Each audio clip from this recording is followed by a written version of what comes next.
島川五八さん、当時42歳。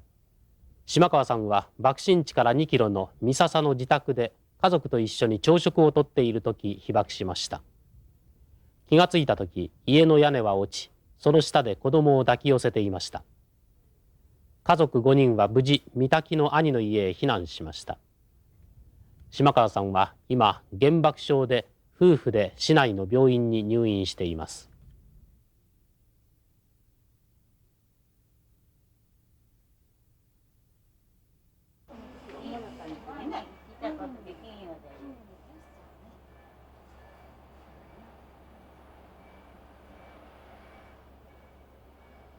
当日がちょうど私の工場が私の、休みに当たったわけです。それで朝ゆっくりして8時半ですよね。ゆっくりして朝食をとっていましたですよね。それで今の俗にピカドンと言いますけれど原爆に遭ったわけです。それでそのまま音はちょうど耳元で大きな竹を割るような大きな音がしたんですね。それで光ったと思ったらもう真っ暗になって、それから長い時間ではなかったけれどわからなかったですね。何がどうなったのやらわからなかった。それでこう明るくなってみたら家内が子供2人をこう抱きかかえるようにしてしゃがんどったんですね。で皆家族も皆その時誰も怪我をしておらなんで幸いだと思うんです。それで大きな音がした割合に何かどうなったのやらそれがちょっともわからんのですね。ただ音が大きな音がしただけのことで、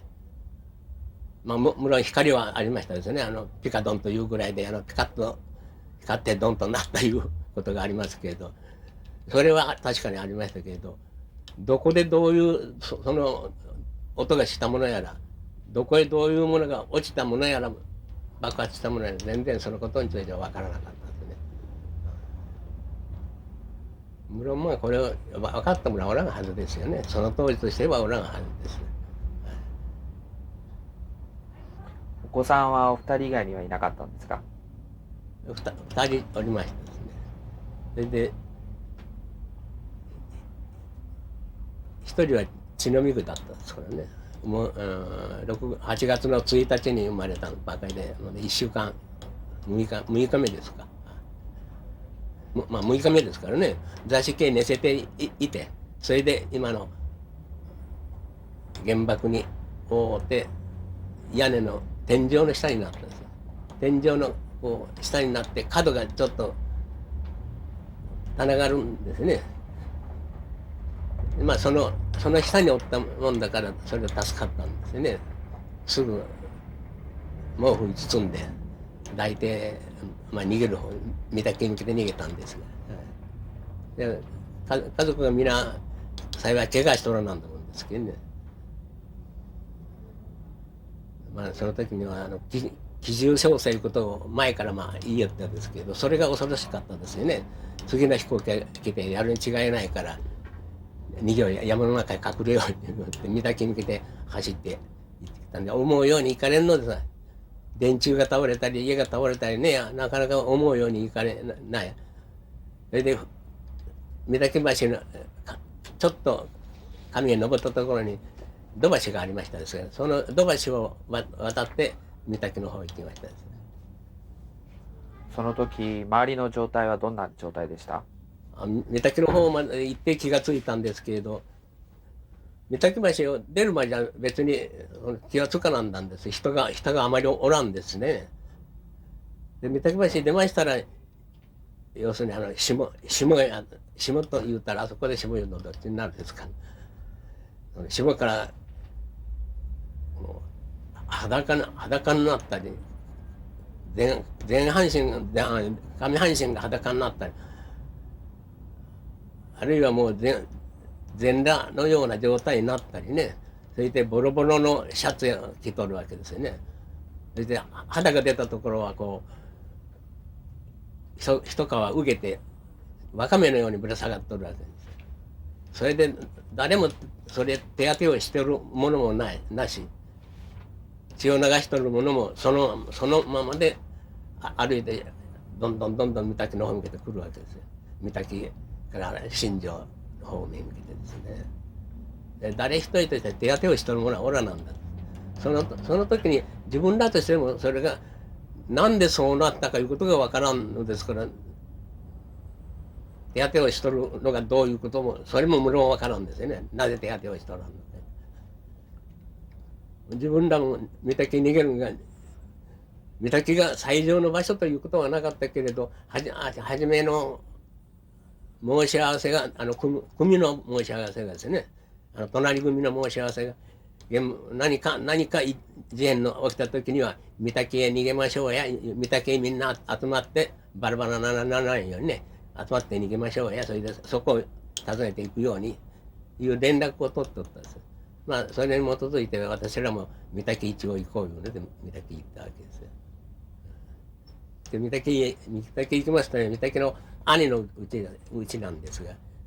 その隣に郷がありましたが、郷行ってみるともうその血だらけのねおばあさんが入っとってもうどうにもならんんですよね。郷の中には10人ばかりおりましたでしょう。まあ、あまり大きな郷でなかったですからね。途中の道におったのが多いですよね。道に倒れておるのが。で皆うめいていたり助けてくれいうものもおるし、その道端も並べたようになってもう寝そべったような格好でおるんですよね。現在はあれは大田川の放水路になっておりますが、あれまでがちょうど当時はまだ田でしたね。で田んぼの道を皆こう歩いて島から行さん登ってきたわけです。であの辺で行き詰まって結局は倒れたような格好で道端にいっぱい人が寝とるわけですね。そういう方とね、お話はされましたか？いや全然、自分らはもう逃げるのが精一杯ですから、子供を抱えて3人の子供を抱えて連れて逃げるのが精一杯ですからね、話をするところじゃないですよ。どうすることもできんのですよね。それから一応兄のうちが落ち着いて、それが何時からとも時間がどうもはっきりせんのですね。無論時計は失っておりますし時間ははっきりしませんが、兄のうちで一応そこを宿にしてその晩はそこへ泊まったですよね。外へ寝たものもおるし、座敷の壊れていないところで寝たものもおるし、もう平然その泊まらせてもらうような状態ではなかったですよね。で地方から来た者が郷やなんかにたくさんおりますしね、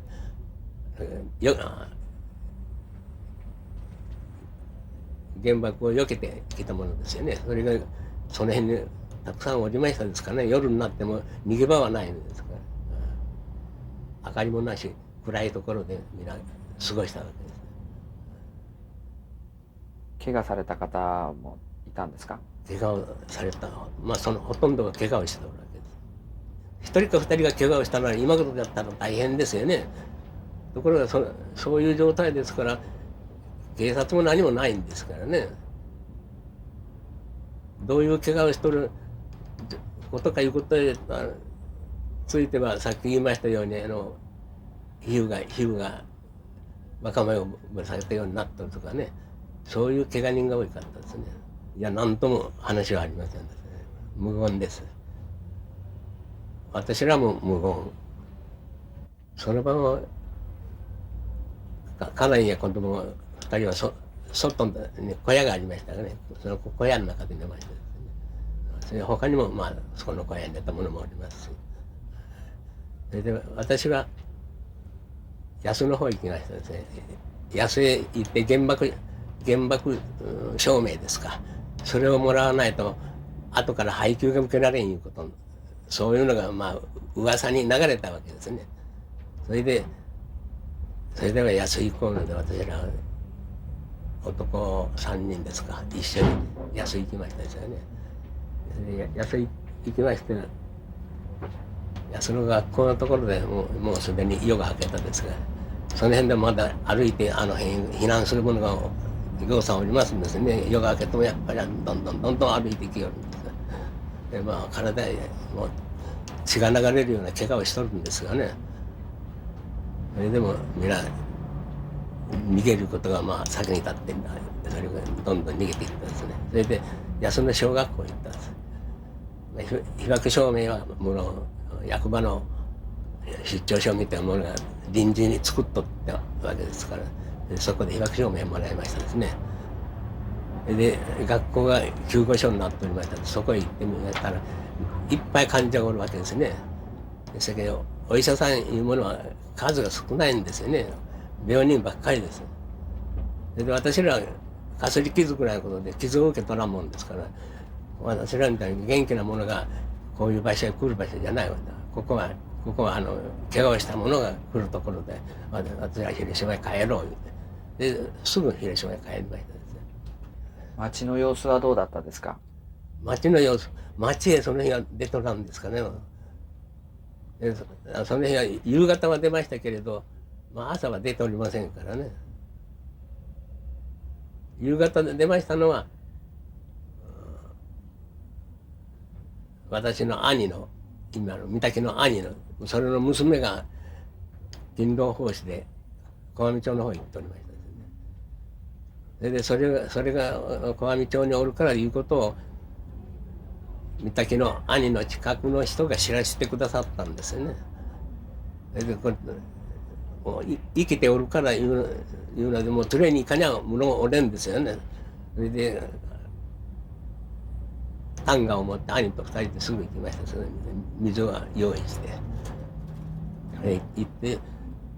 大体目標ついとるんですからね。小網町におられますから、小網町の土手におられますから連れに来てくれいうことを近所の人が知られてもらったんですからね。で小網町の土手行って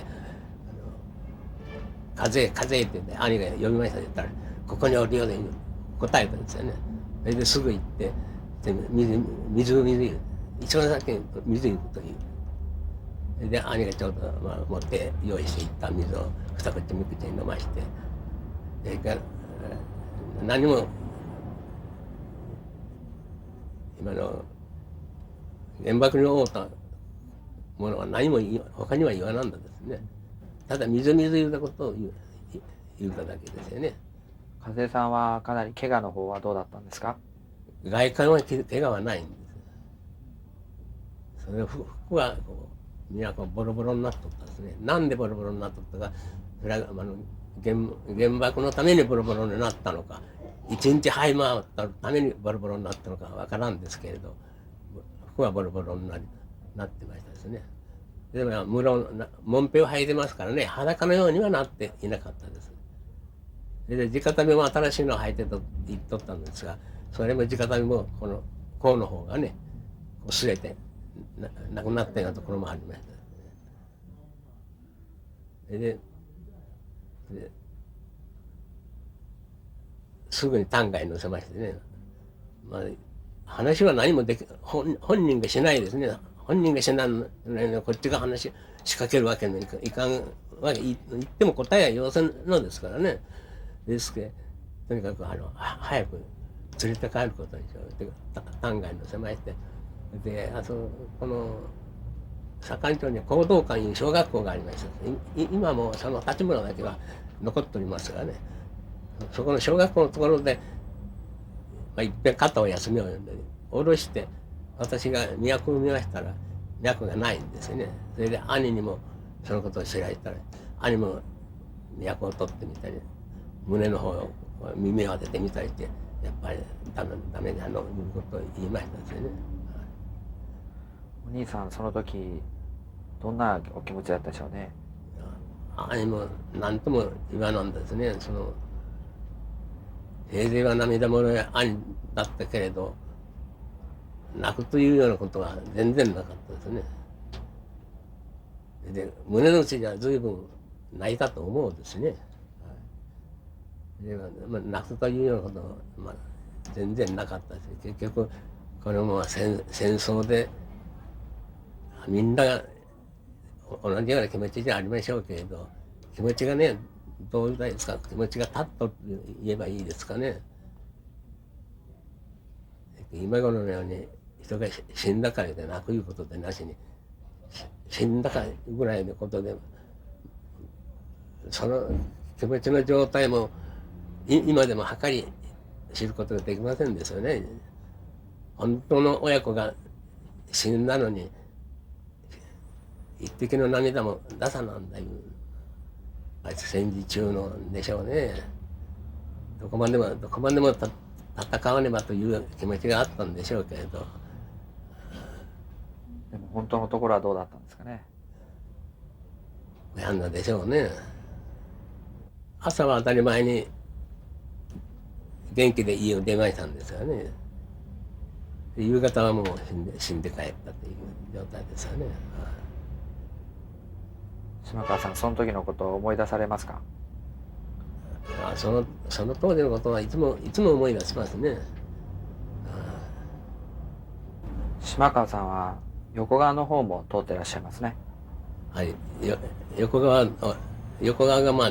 ごく近いですからね、隣の町になりますよね。横川方面はあの当日はアクリルですか。もう道端でずっと死にを並べましてね、結局顔見せです。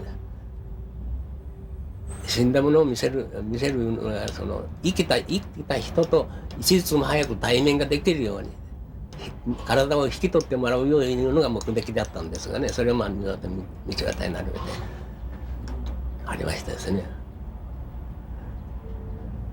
自分の住まい小屋掛けをするのが忙しかったんですね。小屋をかけてね、家族と一緒に住むところがないんですからね、その住むところは一番にこしらえない。焼け残りの、柱みたいなものを拾ってきてね、それを中へ柱のように組んで、それでトテン板の焼け残りがありますね、それを拾ってきて屋根に、簡単なものなんですね。下に潜り込んで寝れるだけのものですね。どれくらいの広さですか？その時作ったのが6畳ぐらいですかね。その小屋で8月9月10月11月12月まで暮らしましたからね。12月に家ではないバラック、今でいうバラックいうのを12月に建てましたからね。それは小屋より少し程度がいい。家ではない、家まで行かない。その小屋での家族の生活ぶりはどんなだったですか？初めは田舎から炊き出しがありましたですね。それのもらい食いです。高等小じきですか。皆がそれなんですからね、別に恥ずかしいともどうとも思いません。それで1週間10日ぐらいですね。それから配給がありまして、いろんなものが軍隊のいらないものではない軍隊のものなんかいろんなありまして、そんななんて生活しましたですね。田舎へ芋を買い出しに行ったり、米でも麦でも手当たり次第食べられるものは何でも買うんです。島川さんご自身の子供さんを含めて若い人たちに何が言いたいですか？戦争はしてはなりません。各国ともね、今後戦争はしてはなりませんが、その中でも原爆だけはもう絶対に使ってはならないもの、やってはいけないものを思いますですね。戦争をやってもらいたくないです。原爆はもう一発でね、ああいう状態になりますからね。それが現在話に聞くとものすごいものができておりますね、各国とも。それが各国が競うてそれを使った時にはもう世界は全滅になりますよね。ですから原爆核兵器いうものはもう世界から消してもらいたいように考えておりますよね。